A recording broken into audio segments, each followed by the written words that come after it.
کندھار کی ناکام مہم کے بعد شہزادے اورنگزیب کو سزا کے طور پر دوبارہ دکن کا صوبیدار مقرر کر دیا گیا، کیونکہ دکن کے حالات بہت زیادہ خراب ہو چکے تھے۔ شہزادے اورنگزیب نے دکن پہنچ کر مرشد قلی خان کو دکن کا دیوان مقرر کر کے وہاں کے حالات کو بہتر بنانے کی کوششیں شروع کر دیں۔ مرشد قلی خان نے زمینوں کی پیمائش کروائی اور بڑے زمینداروں کی زرعی پیداوار پر ٹیکس لگایا اور غریب کسانوں کو بیج، مویشیوں اور آبپاشی کے لیے قرضے دیے، اور تھوڑے ہی عرصے میں دکن کا علاقہ دوبارہ خوشحالی کی طرف لوٹ آیا۔ زرعی اصلاحات کے علاوہ اورنگزیب نے نظم و نسق میں بھی کئی تبدیلیاں کیں۔ اس نے ہر ضلع اور ہر تحصیل کے افسروں کا جائزہ لیا اور اپنے بھروسے کے افسر نامزد کیے۔ اس نے شاہ جہان سے سپاہیوں کی تنخواہیں بڑھانے کی بھی درخواست کی۔ دکن میں شہزادے اورنگزیب کی نیابت کا زمانہ اس لحاظ سے بھی اہم ہے کیونکہ اس نے دکن میں بہت زیادہ فتوحات حاصل کیں۔ 1655 عیسوی میں شہزادے اورنگزیب نے جوہر کی ریاست پر حملے کے لیے شاہ جہاں سے اجازت طلب کی اور شاہ جہاں کو لکھا کہ راجہ کرن راؤ نے بڑے عرصے سے دکن کی مغل جنگوں میں خدمات سر انجام دی ہیں۔ اب اس نے وعدہ کیا ہے کہ اگر جوہر 1000 روپے کے خراج پر جاگیر کے طور پر اسے دے دیا جائے تو وہ جوہر کی ریاست کو فتح کر کے مغلیہ سلطنت میں شامل کر دے گا۔ شاہ جہاں سے اجازت ملنے کے بعد 3 اکتوبر 1655 عیسوی کو راجہ راؤ کرن جوہر پر حملے کے لیے آگے بڑھا، مگر جوہر کے راجہ سری پت نے ہتھیار ڈال دیے اور مغلوں کی اطاعت قبول کرتے ہوئے خراج کی ادائیگی کا وعدہ کیا اور راجہ راؤ کرن کے ساتھ اپنے بیٹے کو یرغمال بنا کر اورنگزیب کے دربار میں روانہ کر دیا۔ اسی سال شاہ جہاں نے شہزادے اورنگزیب کو لکھا کہ دیو گڑھ کے حکمران کیسری شاہ نے پچھلے کئی سالوں سے خراج ادا نہیں کیا اور ہمیں پتہ چلا ہے کہ اس کے پاس 200 ہاتھی اور بہت سا مال و دولت موجود ہے۔ شہزادے اورنگزیب نے شاہ جہاں کو لکھا کہ میں نے اپنے آدمی بھیج کر تصدیق کروائی ہے کہ کیسری شاہ کے پاس صرف 14 ہاتھی موجود ہیں، مگر شاہ جہاں شہزادے اورنگزیب کی کوئی بھی بات سننے کو تیار نہیں تھا۔ اس نے کیسری شاہ پر حملے کے لیے بہت زیادہ زور دیا۔ شاہ جہاں کے زور دینے پر 12 اکتوبر 1655 عیسوی کو شہزادے اورنگزیب نے مغل فوج کو 2 اطراف سے دیو گڑھ پر حملے کا حکم دے دیا۔ ایک مغل فوج نے بیرار کے نائب گورنر مرزا خان کی قیادت میں اچل پور کی طرف سے اور دوسری مغل فوج نے تلنگانہ کے نائب گورنر ہادی داد خان کی قیادت میں ناگپور کے راستے دیو گڑھ کی طرف بڑھنا شروع کر دیا۔ راجہ کیسری شاہ عاجزی کے ساتھ مرزا خان کی خدمت میں حاضر ہوا اور گزشتہ برسوں کا خراج ادا کرنے کے علاوہ مستقبل میں بھی خراج دینے کا وعدہ کرتے ہوئے معافی طلب کی۔ مغلوں کو کیسری شاہ سے صرف 20 ہاتھی ملے جنہیں مغلوں نے اپنے قبضے میں لے لیا۔ دوسری مرتبہ نیابت دکن کے دوران شہزادے اورنگزیب کی یہی کوشش رہی کہ وہ گولکنڈہ اور بیجاپور کی سلطنتوں کو فتح کر کے مغلیہ سلطنت میں شامل کر لے۔ جب کرناٹک کے راجہ سری رنگا نے اپنا سفیر اورنگزیب کے دربار میں بھیجا اور بیجاپور اور گولکنڈہ کے سلطانوں کے کرناٹک پر حملوں اور لوٹ مار کی خبر دے کر مغلوں سے مدد طلب کی، تو شہزادے اورنگزیب کو لگا کہ ان سلطنتوں پر حملہ کرنے کا یہ بہترین موقع ہے۔ راجہ سری رنگا نے اپنے تحفظ کے بدلے میں 25 کروڑ روپے، 200 ہاتھی اور اپنے تمام جمع شدہ خزانے مغلوں کو دینے کی پیشکش کی۔ راجہ سری رنگا نے کہا کہ اگر مغل اس کے غیر مسلم ہونے کی وجہ سے اس کو تحفظ نہیں دے سکتے تو وہ اپنے خاندان سمیت مسلمان ہونے کے لیے بھی تیار ہے۔ شہزادہ اورنگزیب راجہ سری رنگا کی مدد کرنے کے لیے تیار تھا، مگر اسے کوئی بھی قدم اٹھانے سے پہلے اپنے والد شاہ جہاں کی اجازت کی ضرورت تھی۔ لہٰذا اورنگزیب نے شاہ جہاں کو راجہ سری رنگا سوم کے بارے میں لکھا اور گولکنڈہ اور بیجاپور کی ریاستوں پر حملے کی اجازت طلب کی، مگر شاہ جہاں نے اس بات پر کوئی خاص توجہ نہیں دی۔ اس کے باوجود بھی شہزادہ اورنگزیب بار بار شاہ جہاں سے دکن کی سلطنتوں، خاص طور پر گولکنڈہ پر حملے کی اجازت طلب کرتا رہا۔ اس کی ایک وجہ تو یہ تھی کہ گولکنڈہ بہت ہی امیر سلطنت تھی اور مغل اس پر قبضہ کر کے وہاں کے مال و دولت پر قبضہ کرنا چاہتے تھے۔ دوسری وجہ یہ تھی کہ سلطان عبداللہ قطب شاہ شیعہ تھا۔ اس کے علاوہ اس نے مغلوں کے فتح کیے ہوئے علاقوں کو بھی اپنی سلطنت میں شامل کرنا شروع کر دیا تھا۔ جادو ناتھ سرکار نے لکھا ہے کہ اورنگزیب کی دوسری مرتبہ نیابت دکن سے پہلے ہی گولکنڈہ مغلوں کی باج گزار ریاست بن چکی تھی، جب مغل بادشاہ شاہ جہاں نے سلطان عبداللہ قطب شاہ سے کہا کہ وہ آدھا خراج نقد اور باقی خراج کے بدلے میں اپنے استبل سے ہاتھی بھیجے، تو شاہ جہاں کے اس مطالبے پر عمل نہیں کیا گیا۔ اس کے علاوہ سلطان عبداللہ قطب شاہ نے مغلوں کی اجازت کے بغیر کرناٹک کے کئی علاقوں پر قبضہ کر لیا تھا جو مغلوں کو کسی بھی صورت میں قبول نہیں تھا۔ شہزادے اورنگزیب کو گولکنڈہ کی سلطنت پر حملے کا موقع تب ملا جب گولکنڈہ کے سلطان قطب شاہ اور اس کے وزیر میر جملہ کے درمیان حالات حد سے زیادہ خراب ہو گئے۔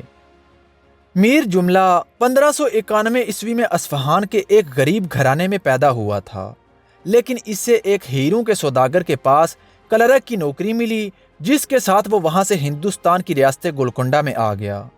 ایک روایت کے مطابق جب میر جملہ ہندوستان آیا تو سب سے پہلے وہ مغلوں کی فوج میں بطور سپاہی بھرتی ہوا تھا اور اپنی صلاحیتوں کی بنا پر ایک اعلیٰ عہدے پر فائز ہوا، مگر دارا شکوہ کی بدسلوکی کی وجہ سے اس نے مغلوں کا ساتھ چھوڑ دیا اور دوبارہ ہیروں کا کاروبار شروع کر دیا۔ میر جملہ نے سمندری تجارت میں ہاتھ ڈالا تو پرتگالیوں، انگریزوں اور ہندوستان میں موجود دوسری یورپی کمپنیوں کو بھی پیچھے چھوڑ دیا۔ اس نے گولکنڈہ کے سلطان کو قیمتی تحائف دے کر اس کے ساتھ تعلقات بڑھانے شروع کر دیے اور آخر کار اپنی بے پناہ دولت اور صلاحیتوں کی بدولت سلطان قطب شاہ کے دربار میں اپنے قدم اس طرح جما لیے کہ قطب شاہ نے اسے اپنا وزیر مقرر کر دیا۔ میر جملہ نے اپنی بے پناہ دولت سے اپنی الگ فوج تیار کی اور کرناٹک میں فتوحات حاصل کرنا شروع کر دیں۔ میر جملہ کی اس بڑھتی ہوئی طاقت سے گولکنڈہ کے باقی سردار جلنے لگے اور انہوں نے سلطان عبداللہ قطب شاہ کو میر جملہ کے خلاف کرنا شروع کر دیا۔ سلطان عبداللہ قطب شاہ نے میر جملہ کی فتوحات سے حاصل ہونے والی دولت کے ایک حصے کا مطالبہ کیا جس پر میر جملہ نے صاف انکار کر دیا۔ اس نافرمانی پر سلطان عبداللہ قطب شاہ نے میر جملہ کو اندھا کرنے کا فیصلہ کیا۔ جب میر جملہ کو اس سازش کا علم ہوا تو اس نے شہزادے اورنگزیب کے ساتھ خفیہ خط و کتابت شروع کر دی۔ شہزادے اورنگزیب نے شاہ جہاں سے سفارش کر کے میر جملہ کو اس کی حفاظت کا یقین دلایا اور اسے اپنے ساتھ ملا لیا۔ شاہ جہاں نے سلطان عبداللہ قطب شاہ کو بھی آگاہ کر دیا کہ اب میر جملہ ہماری پناہ میں ہے۔ ہندوستانی مورخ جادو ناتھ سرکار کی روایت کے مطابق میر جملہ کا بیٹا محمد امین اپنے باپ کی بگڑی ہوئی اولاد تھا۔ اس نے شراب پی کر سلطان قطب شاہ کے ساتھ بدتمیزی کی جس کی بنا پر سلطان نے اسے جیل میں ڈال دیا اور اس کی جائیداد ضبط کر لی۔ یہی وہ موقع تھا جس کا شہزادہ اورنگزیب بڑے عرصے سے انتظار کر رہا تھا۔ شہزادے اورنگزیب نے فوراً شاہ جہان کو اس واقعے کی اطلاع دی اور گولکنڈہ پر چڑھائی کی اجازت طلب کی۔ شاہ جہان نے شہزادے اورنگزیب کو لکھا کہ سلطان قطب شاہ سے کہو کہ وہ میر جملہ کے بیٹے کو آزاد کر دے اور اس کا مال و دولت بھی اسے واپس کر دے۔ اگر وہ ایسا نہ کرے تو گولکنڈہ پر فوج کشی کر کے اسے سبق سکھاؤ۔ شہزادے اورنگزیب نے شاہ جہان کا پیغام ملتے ہی اپنے قاصد سلطان قطب شاہ کی طرف روانہ کر دیے اور گولکنڈہ پر حملے کی تیاریاں شروع کر دیں۔ اس نے اپنے بیٹے شہزادے محمد سلطان کو فوج دے کر گولکنڈہ کی سرحد پر بھیج دیا اور ساتھ ہی ہادی داد خان کو حکم دیا کہ وہ دیو گڑھ سے گولکنڈہ کی طرف پیش قدمی کرے اور شہزادے محمد سلطان کی فوج میں شامل ہو جائے۔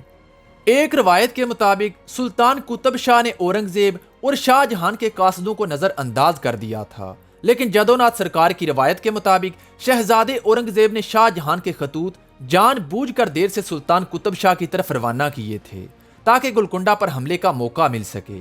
جب سلطان قطب شاہ کو شاہ جہان کا غصے بھرا پیغام ملا تو اس نے فوراً ہی میر جملہ کے بیٹے محمد امین کو رہا کر دیا تھا، مگر اس وقت تک شہزادے محمد سلطان کی فوجیں گولکنڈہ کی حدود میں داخل ہو چکی تھیں۔ رہائی ملنے کے بعد جب محمد امین شہزادے محمد سلطان سے ملا تو اس نے بتایا کہ سلطان قطب شاہ نے ابھی تک اس کی جائیداد واپس نہیں کی، لہذا شہزادے محمد سلطان نے اپنی فوج کے ساتھ حیدرآباد کی طرف بڑھنا شروع کر دیا۔ جب سلطان قطب شاہ کو مغلوں کے حملے کی خبر ملی تو وہ حیدرآباد کے دفاع کے لیے 17,000 کی فوج چھوڑ کر گولکنڈہ کے مضبوط قلعے میں چلا گیا۔ شہزادے محمد سلطان نے آگے بڑھ کر قطب شاہ کی فوج کو شکست دی اور حیدرآباد پر قبضہ کر لیا۔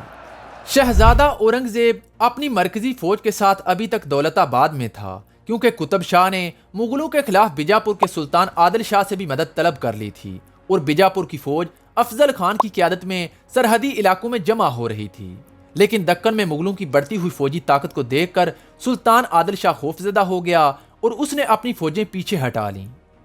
شہزادے محمد سلطان کو روانہ کرنے کے 15 دن بعد اورنگزیب نے بھی دولت آباد سے کوچ کیا اور 6 جنوری 1656 کو گولکنڈہ پہنچ کر قلعے کا محاصرہ شروع کر دیا۔